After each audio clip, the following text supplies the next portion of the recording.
வணக்கம். நீங்கள் பார்க்குறது மாஸ்டர் ரெசன்ஸ். நம்ம இன்றைக்கி என்ன பார்க்க போகிறோம் அப்படின்னு பார்த்தீங்கன்னா, வா வாத்தியார் படத்தோட அஃபிஷியல் டீசர் வந்து ரிலீஸ் பண்ணியிருக்காங்க. நம்ம வந்து அதான் பார்க்க போகிறோம். இந்த படத்தில் லீடாக வந்து கார்த்திக், கிருத்தி செட்டி, சத்யராஜ், ராஜ்கிரன்லாம் வந்து நடிச்சிருக்காங்க. சந்தோஷ் நாராயணனோட மியூசிக்கில் தமிழ் சினிமாவின் another one of the most underrated director Nalan Kumarasamy தான் இந்த படத்தை டைரக்ஷன் பண்ணியிருக்காரு. ஸோ கண்டிப்பாக டீசர் டிஃப்ரெண்ட்டாக தான் இருக்கும். இது வரைக்கும் கார்த்தியை பார்க்காத ஒரு டிஃப்ரெண்ட்டான ஒரு பாடி லாங்குவேஜில் டிஃப்ரெண்ட்டான ஒரு லுக்கில் தான் நம்ம பார்க்க போகிறோம். அதில் எந்த டவுட்டும் வேணால். டீசர் எப்படி இருக்குன்னு பார்க்கலாம் வாங்க.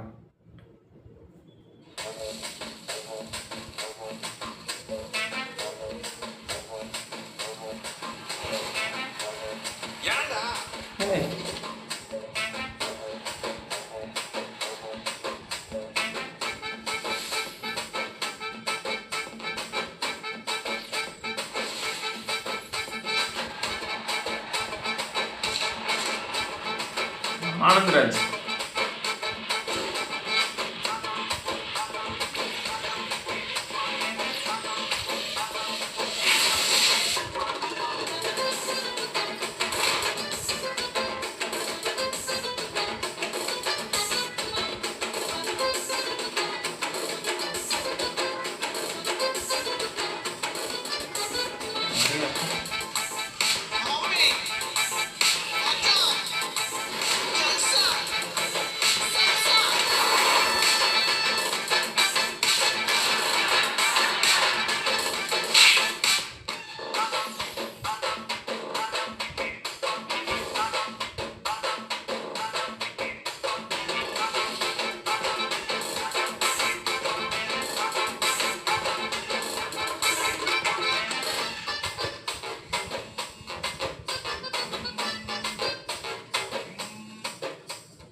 சொல்லுங்க மணி சார்.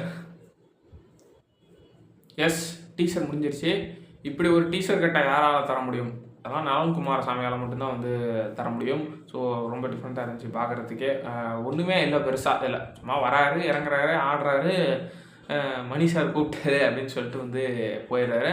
ஆனால் நடுவில் வந்த சத்யராஜ் சார் லுக்கு பார்த்தீங்கன்னா சூப்பராக இருந்துச்சு பார்க்குறதுக்கு. அப்போ அந்த பழைய வில்லன் மாதிரியே இருக்கார் அப்படியே பார்க்குறதுக்கு. இதுலேயுமே பார்த்தீங்கன்னா கார்த்தியோட அந்த ட்ரெஸ்ஸு பார்த்தீங்கன்னா போலீஸ் மாதிரி வந்து இறங்குறாரு. ஆனால் அது போலீஸ் கிடையாது அவர் இந்த படத்தில். அது கொஞ்சம் ஒரு மாதிரி ஒரு டீட்டெயிலிங் தான் வந்து பண்ணியிருக்காங்க இதில் பார்க்குறதுக்கு. ஏன்னா கீழே மட்டும்தான் காக்கி பேண்ட் போட்டிருக்காரு. மேலே பார்த்தீங்கன்னா ஒரு மாதிரி ஒரு செக்குடு சட்டை தான் வந்து சும்மா போட்டிருக்காரு. காக்கி கலரில் ஒரு செக்குடு சட்டை மாதிரி வந்து போட்டிருக்காரு. ரொம்ப நாள் கழித்து கார்த்தியோட ஹேர் ஸ்டைலில் ஒரு டிஃப்ரெண்ட் ஷர்ட் பார்த்தது வந்து இந்த டீசரில் தான். ஏன்னா ஒரு கார்த்தி பார்த்தீங்கன்னா நிறைய பேர் பெருசாக ஹேர் ஸ்டைலுக்குலாம் மெனக்கிட மாட்டாங்க. சும்மா அப்படியே ரெகுலராக இருக்கும். கடைசியாக கைதியில் மட்டும்தான் வந்து ரொம்ப டிஃப்ரெண்ட்டாக எண்ணெயெல்லாம் வச்சு வாரி சண்டை போடும்போது அதில் மண்ணெல்லாம் பிறண்டு அந்த மாதிரி ஒரு கொஞ்சம் வித்தியாசமாக இருந்திருக்கும். ஹேர் ஸ்டைல் மாதிரி இருக்கும். அதுக்கப்புறம் நிறைய படங்களில் ரெகுலராக தான் இருந்திருக்கும். அதுக்கப்புறம் திருப்பி இந்த வா வாத்தியாரில் இப்போ இந்த டீசரில் பார்த்ததில் தான் வந்தீங்கன்னா அவரோட ஹேர் ஸ்டைல் பார்த்தீங்கன்னா கொஞ்சம் டிஃப்ரெண்ட்டாக வந்து சும்மா சின்ன டிஃப்ரெண்ட் தான், ரொம்ப பெருசெல்லாம் இருக்காது. ஆனால் இதில் தான் கொஞ்சம் வந்து மாற்றிருக்காங்க. இதில் போலீஸ் மாதிரி வந்து காமிச்சிருக்காங்க. ஆனால் அதான் ஃபஸ்ட்லேயே சொன்ன மாதிரி அவர் போலீஸ் கிடையாது. அவருக்கு வந்து படத்தில் நடிக்கணும், மேபி சும்மா ஒரு கெஸ்ஸு தான் டீசர் வச்சு. அவருக்கு படத்தில் நடிக்கணும் அப்படிங்கிறது ஆசையாக இருக்கும். அவர் எப்படி படத்தில் நடித்தார், அதில் நடக்கக்கூடிய அந்த ஃபன்னியான விஷயங்கள், நலன் குமாரசாமிக்கே இருக்கிற அந்த டார்க் ஹியூமரை எப்படி அவர் எக்ஸிக்யூட் பண்ணுறாரு, அதுதான் அந்த படமாக இருக்குமோ அப்படின்னு வந்து இதை வச்சு நான் சொல்கிறேன். தெரியல அதெல்லாம் எப்படி இருக்கும் அப்படிங்கிறது. ட்ரெய்லர் ஏதாவது வந்தால் தான் நம்ம இன்னும் டீட்டெயிலாக பார்க்க முடியும். ஆஸ் யூஸ்வல் சந்தோஷ் நாராயணன் சொல்லவே வேணாம். மியூசிக் பின்னாடி வந்த மியூசிக் வந்து சூப்பராக இருந்துச்சு. ஸோ நினச்ச மாதிரி ஒரு டிஃப்ரெண்ட்டான ஒரு டீசர் கட்டு தான். கார்த்திக்கு கண்டிப்பாக ஒரு டிஃப்ரெண்ட்டான ஒரு ரோல் இருக்கும். சத்யராஜ் பார்க்குறதுக்கே பயங்கரமாக இருக்கார். ஸோ சொல்லவே வேணாம், இந்த படத்துக்கு எக்ஸ்பிரஷன்ஸ் கண்டிப்பாக இருக்கும். ஸோ ட்ரெய்லர் ரிலீஸ் ஆகட்டும். இதை வச்சு இவ்வளோ தான் சொல்ல முடியும்னு நினைக்கிறேன். என்னால் இவ்வளோ தான் முடிஞ்சுது. ஸோ நெக்ஸ்ட் வீடியோவில் பார்க்குறேன்.